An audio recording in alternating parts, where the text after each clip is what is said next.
कुछ पीडब्ल्यूडी बच्चे काफ़ी परेशान हैं जब से एडमिट कार्ड उन्होंने डाउनलोड किया है। पहले जब एडमिट कार्ड डाउनलोड किया था तो कई बच्चों के कंपनसेटरी टाइम के आगे वाई लिखा आ रहा था। कंपनसेटरी टाइम यानी पीडब्ल्यूडी बच्चों को 1 आवर एक्स्ट्रा मिलता है नीट एग्ज़ाम के दौरान। तो वहाँ पर वाई लिखा आया तो बच्चों को समझ नहीं आया वाई का क्या मतलब है। उसके बाद बहुत से बच्चों ने हमसे संपर्क करने की कोशिश की, हमने उन्हें जवाब दिया, मैं इस वीडियो में बताऊंगा।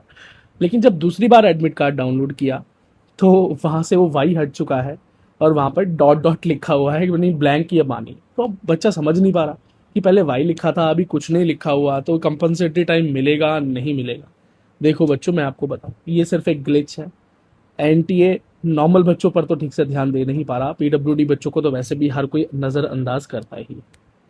दूसरी बात, क्या वाई लिख देने से कंपनसेटरी टाइम मिल जाएगा? वैसे वाई का मतलब हर कोई बच्चा यस समझ रहा है, Y for yes, N for no, इस तरह से लोग समझ रहे हैं। इधर उधर से उन्हें ऐसे ही जवाब दिए जा रहे हैं, जबकि फर्स्ट टाइम ऐसा हुआ है। बच्चों, मैं आपको फिर से एक बात बता दूं, आपके एडमिट कार्ड पर वाई लिखा हो, आपके एडमिट कार्ड पर डॉट आया हो या ब्लैंक हो कंपनसेटरी टाइम के आगे, नीट में कंपनसेटरी टाइम के लिए कोई भी exact fix rule and regulations कभी बन ही नहीं पाए। क्या है? नहीं, रूल एंड रेगुलेशंस हैं।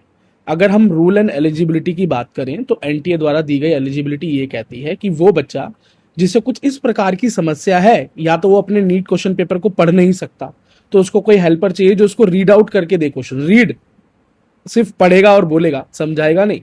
और अगर बच्चा अपने ओएमआर शीट को फिल नहीं कर सकता है, अटेंडेंस नहीं फिल कर सकता है, तो उस बच्चे को कोई इस प्रकार का हेल्पर दिया जाए जिसे स्क्राइब कहते हैं, कि वो ओएमआर शीट भर दे, है ना, सर्कल लगा दे, बच्चे के खाना पूर्ति जो चीजें होती हैं वो कर दे। लेकिन अगर बच्चे को इस प्रकार की कोई समस्या नहीं है, मान लीजिए पैरों में समस्या है, वो आराम से पढ़ सकता है, लिख सकता है, कोई प्रॉब्लम नहीं है क्वेश्चन पेपर अटेम्प्ट करने में, तो उस बच्चे को कंपनसेटरी टाइम की आवश्यकता नहीं है। लेकिन ये बात नीट में कभी ठीक से अप्लाई नहीं हो पाती। क्यों नहीं हो पाती? पहली बात, एक तो ये ऑफलाइन एग्जामिनेशन है। दूसरी बात, लाखों बच्चे एक साथ एग्जाम देते हैं। तीसरी बात, ट्रेनिंग सेशंस में टीचर्स को ठीक से गाइड ही नहीं किया जाता है पीडब्ल्यूडी बच्चों के लिए पर्टिकुलर। आप में से बहुत सारे बच्चों ने ये चीज ऑब्जर्व की होगी, जब एग्जाम आप देते हैं नीट का तो कई बार टीचर बच्चों से ही पूछ रहा होता है, यार ये यहाँ पर क्या करना है, यहाँ पे कौन सा नंबर लिखना होता है, यहाँ पे रोल नंबर न्यूमेरिकल्स में लिखना है या कैसे लिखना है, क्या होता है। कई बार कंफ्यूज होते हैं टीचर या दूसरों से पूछ रहे होते हैं, मतलब ट्रेनिंग का अभाव कहेंगे इसको, और ये बात छुपी नहीं है। तो जब नॉर्मल ट्रेनिंग में ही इस तरह की त्रुटियां हैं, तो फिर पीडब्ल्यूडी बच्चे जो कि जिनकी संख्या ना के बराबर है, उनकी समस्या का हल कैसे ही होता होगा, आप समझिए। तो कंपनसेटरी टाइम को लेकर जो इन्विजिलेटर्स होते हैं एग्जाम सेंटर्स पर, उनको पुख्ता जानकारी होती ही नहीं है। किसी किसी को होती है, हर किसी को नहीं होती। तो उस जगह पर जिन्हें बहुत अच्छे से जानकारी होती है, तो वो कंपनसेटरी टाइम देने में इस तरह की बातें बच्चे से पूछते हैं कि आपका डिसेबिलिटी क्या है, डिसेबिलिटी सर्टिफिकेट दिखाइए, आप एलिजिबल हैं या नहीं है, इस प्रकार की चीजें। और कई बार जिन्हें थोड़ा बहुत पता होता है तो बस वो देखते हैं, अच्छा एक पीडब्ल्यूडी बच्चा है, तो उससे सीधा पूछते हैं कि आपको कंपनसेटरी टाइम चाहिए या नहीं चाहिए। अब वो बच्चे का मन की डिसेबिलिटी कुछ भी हो सकती है, वो बच्चा अब कह देता है हाँ मुझे चाहिए, तो वो उससे कंसेंट वगैरह साइन कराकर उसका 1 आवर एक्स्ट्रा उसको प्रोवाइड करा देते हैं। और कुछ जगह पर बच्चे खुद मना कर देते हैं कि नहीं, हमें कंपनसेटरी टाइम नहीं चाहिए। हर पीडब्ल्यूडी बच्चे को रिक्वायरमेंट नहीं है एक्स्ट्रा टाइम की, टारगेट इतना ज़्यादा नहीं होता अचीव करने के लिए, तो इतना लंबा समय उन्हें चाहिए भी नहीं होता। ज़्यादा समय तक रहने पर बच्चों को पता ही है, कई बार वो नेगेटिव मार्किंग कर देते हैं। मैं बच्चों को गाइड करता हूँ उन सब चीज़ों के बारे में, तो मतलब समझदारी से काम लेना चाहिए। तो वो बच्चे अपने कंपनसेटरी टाइम नहीं लेते कहने के बावजूद भी। और कई बार आपसे ना पूछा जाता है और ना आप उनसे पूछते हो, तो 1 आवर एक्स्ट्रा आपको मिलता ही नहीं है। तो एक बार पूछ भी लेना चाहिए अगर इन्विजिलेटर ना पूछे तो, क्योंकि रूल एंड रेगुलेशंस तो है। बच्चे पूछते हैं भैया सिकल सेल में मिलेगा या नहीं मिलेगा, लोकोमोटर में मिलेगा नहीं मिलेगा, मतलब लोअर लिम्ब में, बैक में प्रॉब्लम में मिलेगा नहीं मिलेगा, और मेंटल इलनेस है मिलेगा नहीं मिलेगा, इंटेलेक्चुअल प्रॉब्लम में मिलेगा या नहीं मिलेगा। बच्चों, एक्चुअली जो एलिजिबिलिटी है वो मैंने आपको बता दी, पर वो एलिजिबिलिटी इस ऑफलाइन एग्जाम में क्यों अप्लाई नहीं हो पाती वो भी मैंने बता दिया।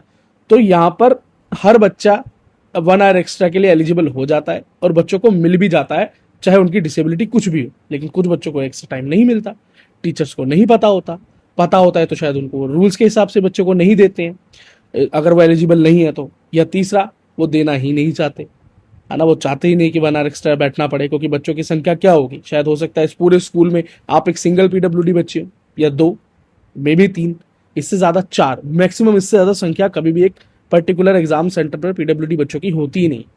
इस पूरे नीट में जितने भी रजिस्ट्रेशन हैं, 22,80,000 समथिंग जो भी रजिस्ट्रेशन है, खैर इतने बच्चे तो अब अपीयर होने नहीं वाले रीनीट एग्जाम के लिए, लेकिन इनमें से भी जो पीडब्ल्यूडी बच्चों की संख्या होगी वो बहुत मुश्किल से 8,000 9,000 के आसपास ही होगी, और शायद हो सकता है कि अब वो अटेंडेंस और भी कम हो जाए।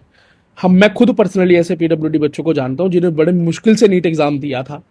कुछ इस प्रकार के सर्कमस्टांसेस थे कि वो दे पाए, वो भी बड़ा मुश्किल था, लेकिन वो री नीट को अफोर्ड ही नहीं कर सकते, तो उन्होंने इस जर्नी को छोड़ दिया। कुछ मजबूरियां होती हैं लोगों की, और इसी प्रकार से नॉर्मल भी बहुत से बच्चे होंगे जो इस बार री नीट एग्जाम तक नहीं पहुंचेंगे। मतलब आप खुद देखेंगे कि इस बार डिक्लाइन होगा, अटेंडेंस में डिक्लाइन होगा। नीट के मुकाबले री नीट में जो अटेंडेंस होगी बच्चों की वो थोड़ी कम रहेगी। और अभी री नीट के जो सेंटर्स अलॉट हो रहे हैं उसमें से कुछ बच्चों को तो सेंटर 300-300 किलोमीटर दूर भी दे दिया है। अब वो क्यों दे दिया है, पहले तो इतना दूर नहीं था नीट में, री नीट में इतना ज़्यादा दूर दे दिया, तो बच्चे खैर, और बहुत सारी और भी परेशानियां बच्चों के साथ हो जाती हैं, सभी समय बराबर नहीं रहता। तो कंपनसेटरी टाइम को लेकर मैंने आपको बता दिया है। तो एलिजिबिलिटी की बात करें तो कोई एलिजिबिलिटी पर्टिकुलर है ही नहीं, मिल सकता है आपको ऑफलाइन एग्जाम में। आपको ना बोला जाए तो आपको पूछना है, पूछने के बाद हो सकता है आपको एक्स्ट्रा टाइम मिल जाए, हो सकता है आपको पूछने की आवश्यकता ना पड़े, वो खुद आपसे 1 आवर एक्स्ट्रा के लिए बोल दें, उनको पता चलेगा कि डिसेबल बच्चा हमारी लिस्ट में, और उनकी ट्रेनिंग के समय ये बात उनको पता ही हो। ठीक है, तो अगर आप डिमांड करेंगे तो आपको मिल जाएगा, नहीं करेंगे तो शायद बिना करे ही आपको मिल जाए, और हो सकता है करने पर भी आपको ना मिले। ये सारी की सारी जो ग्लिच है, आप इसे ग्लिच कहेंगे, मैं इसको बोलूंगा ट्रेनिंग का ग्लिच है एक। ठीक है, तो ऑनलाइन तो ग्लिच आप देख ही रहे हो, लगातार हो ही रहे हैं, ये ऑफलाइन ग्लिच है एक, पीडब्ल्यूडी बच्चों के साथ होता है। इसकी आवाज कोई भी नहीं उठाता, कोई इस बारे में बात भी नहीं करता, तो सब एलिजिबिलिटी नॉन एलिजिबिलिटी की बात करते हैं। मैंने यहाँ पर बिल्कुल आपको बता दिया रूट कॉज है क्या, इस सारी क्वेरी क्वेश्चन का रूट कॉज क्या है, ये मैंने आपके सामने अब क्लियर कर दिया। इसके अलावा अगर आप पेपर को लेकर चिंता कर रहे हो, फिजिकल वेरिफिकेशन को लेकर चिंता कर रहे हो, उसके लिए अलग वीडियो लेकर आऊंगा। पढ़ाई पर ध्यान दो अभी बच्चों, ठीक है। All the very best. कोई सवाल है, कमेंट सेक्शन खुला है। हमारे Instagram, Telegram, WhatsApp, phone number सभी कुछ इस वीडियो के डिस्क्रिप्शन में मौजूद है। इसके अलावा अगर आप हमसे एज ए मेंबर जुड़ना चाहते हैं, और पीडब्ल्यूडी बच्चे अगर एज ए मेंबर जुड़ते हैं तो बहुत से फायदे हैं। Counselling support, preference list, physical verification के लिए गाइडेंस,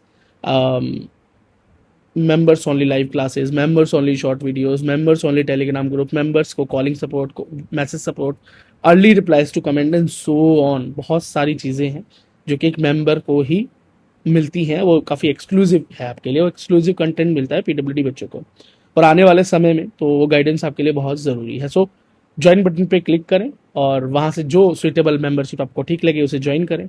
और इसके अलावा अगर आप चाहें तो हमसे हमारा सीधा डायरेक्ट हमारे व्हाट्सएप नंबर पर 9211686820 पर संपर्क करें, और आपके लिए सबसे बेस्ट मेंबरशिप कौन सी है उसकी जानकारी लेकर उसे ज्वाइन करें। All the best. मैं भी किसिंग मिलता हूँ आपसे अगली वीडियो में।